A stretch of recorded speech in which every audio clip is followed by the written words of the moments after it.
Hey guys, SuperHorrorBro Mike here, and in today's video, we do a spot of house sitting, all while under the watchful eye of a deadly stalker, as we explore the story for the latest chapter in episodic horror series Fears to Fathom. This is the story of Carson House Explained, so sit back, relax, and let's explore its sinister narrative.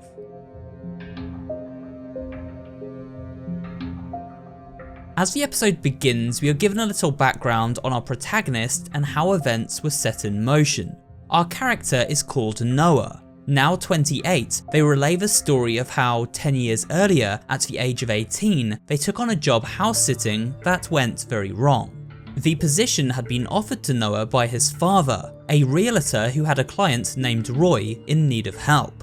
Roy Carson, a COO at the local media company, was going away for the weekend and required someone he could trust to take care of his house and dog.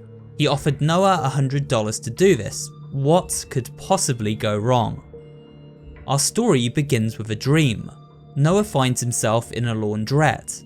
Making his way down a stairwell and into the basement, it soon becomes apparent that this laundrette is otherworldly. Washing machines stretch as far as the eye can see, and Noah's vision becomes blurry and distorted. As he runs down a never-ending aisle, Noah eventually encounters a strange man who repeatedly asks him for bleach.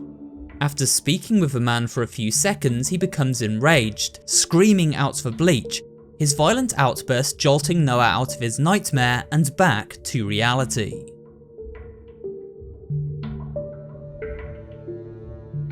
Noah rouses to the sound of his father's voice. They have reached their destination, the house he is to watch over for the weekend. Noah's father informs him that the house key should be under a fake rock in the backyard, and with that bids his son farewell and drives off into the night. As Noah approaches the house, he receives a text from his girlfriend, Evelyn Cooper. Looking through Noah's recent messages to Evelyn, we learn that he had been previously dating a different girl named Kara, though their relationship hadn't ended well, and Noah felt his father was disappointed in him for choosing to date her. We don't learn any more about Kara at this time, though it is implied she acted obsessively after the breakup occurred, continuously calling Noah, much to the frustration of his current girlfriend Evelyn. To smooth things over, Noah and Evelyn arrange a date to the movies for the following weekend, and then Noah heads to the backyard to locate the key and gain entry to Mr. Carson's house.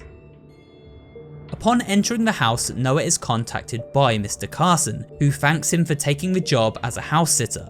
He tells Noah that his dog Zeke is currently unwell and asks if he can look out for him. Noah assures Mr. Carson that he will take good care of his house and his dog. After locating a flashlight in the storeroom, Noah is able to navigate into the darkness of the basement and collect up a can of dog food for Zeke. He feeds the dog and then decides to head upstairs to Mr. Carson's office so he can make a start on his math homework. The office is home to quite an elaborate computer setup, all connected to server banks and surveillance cameras throughout the house. Roy Carson texts Noah to ask if he can help fix the security systems that are currently down, as he has been informed that Noah is something of a computer whiz. After logging into the computer and conducting a quick antivirus scan, Noah discovers a Trojan virus has taken hold of the system. He quickly deletes the virus and restores all cameras around the house. He is now able to surveil every room in both regular and night vision modes.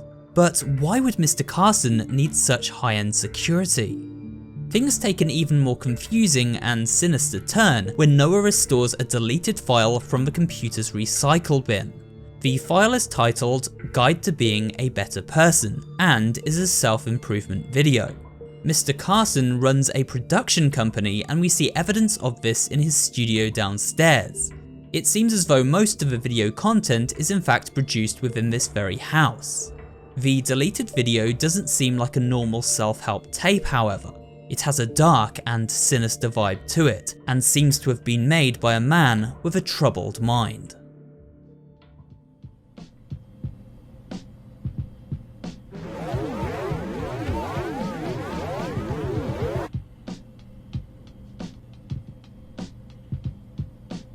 Hello there.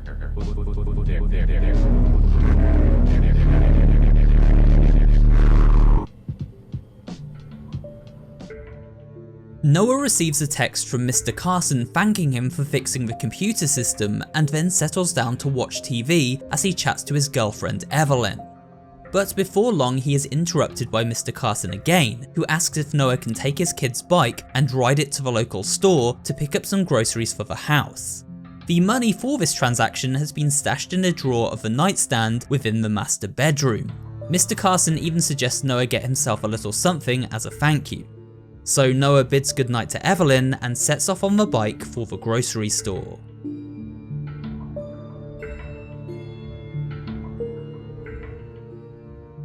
Noah arrives at the grocery store and begins collecting up the requested items.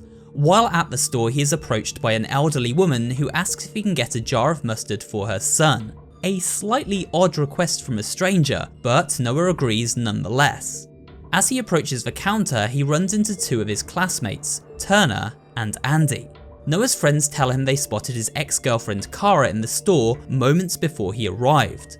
She was purchasing cans of alcohol in such large quantity that the pair assumed she must be throwing a party of some kind. The two friends ask Noah what he's been up to, and he tells them he is house sitting for Mr. Carson. Andy mentions that Mr. Carson's son Alec goes to school with his sister and has become a, quote, real weirdo, especially since his parents split. Noah, now a little spooked, explains that he is just in it for the money and then says goodnight to his friends. He pays for the groceries but isn't able to get the elderly lady her mustard. Despite Mr. Carson telling Noah to treat himself to something, he discovers there is only enough money to cover the essential items on the shopping list. And so Noah gets back on the bike and cycles back to the Carson house.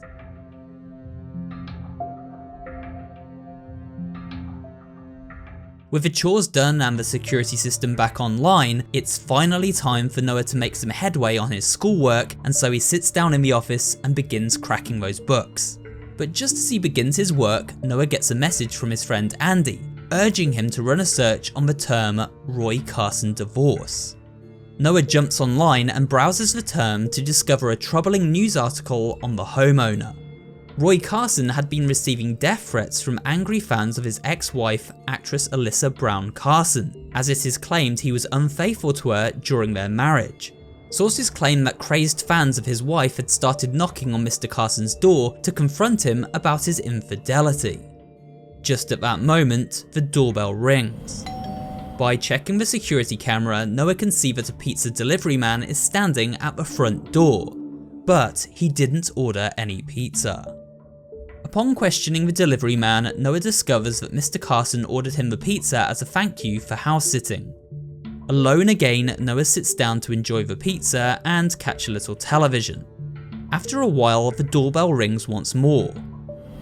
Spooked by the newspaper article, Noah turns off the TV and heads up to the security office to check who's there.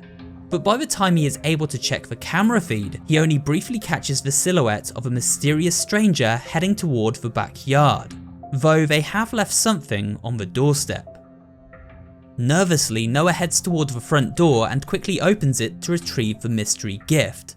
It is a bouquet of flowers, but who are they from? Moments later, Noah receives a text message from an unknown sender. The message reads, "Hey, how are you? What did you have for dinner?" Noah disregards the message, assuming it came from a wrong number, and sits back down to finish his homework.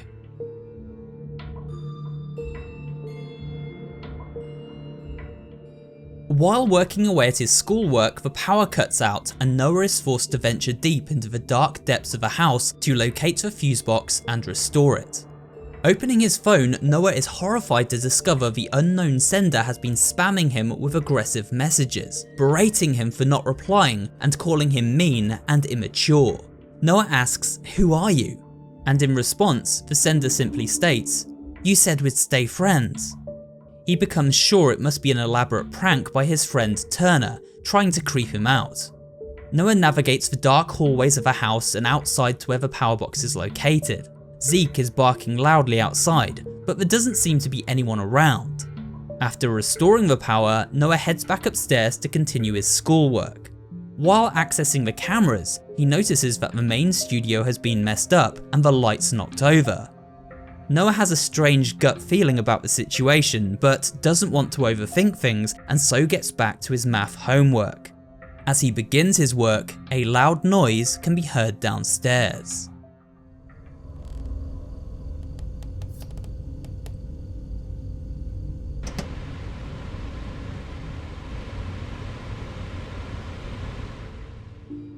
Checking the cameras, we briefly glimpse the sight of someone walking past the kitchen window, and we can see the oven has now been turned on. Noah cautiously heads downstairs to turn it back off. He is creeped out knowing his friend Turner may be in the house trying to prank him. He turns off the oven and messages Andy to ask for Turner's phone number so he can tell him to stop messing with him. But to his horror, Andy reveals that Turner is at his place for a sleepover that night. Noah immediately logs into the security system and begins checking the camera feed. Upon doing so, he is greeted by a terrifying sight. A woman standing at the top of the staircase, brandishing a kitchen knife, who begins periodically checking the rooms. This isn't just any woman though, it is none other than Noah's ex-girlfriend, Kara. In fact, players can encounter Kara earlier in the game if they fail to correctly check the cameras and turn off loud appliances such as the television set. Here is an example of a jump scare that can occur in the kitchen if the cameras are not checked before heading downstairs to shut off the oven.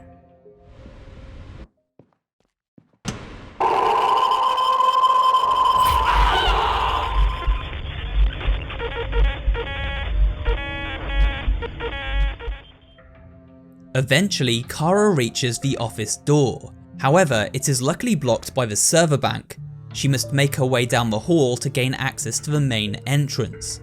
Kara begins hammering on the door and begs Noah to take her back, but Noah explains he has moved on and now has a new girlfriend, though this only angers his ex.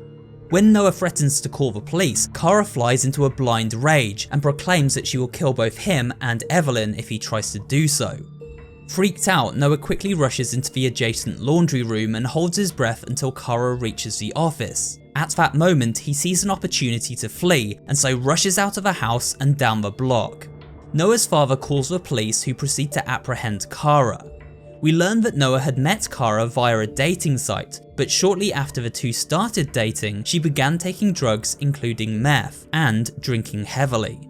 Noah tried to help Kara get over her addiction, but to no avail, and so ended the relationship. He told her never to contact him again.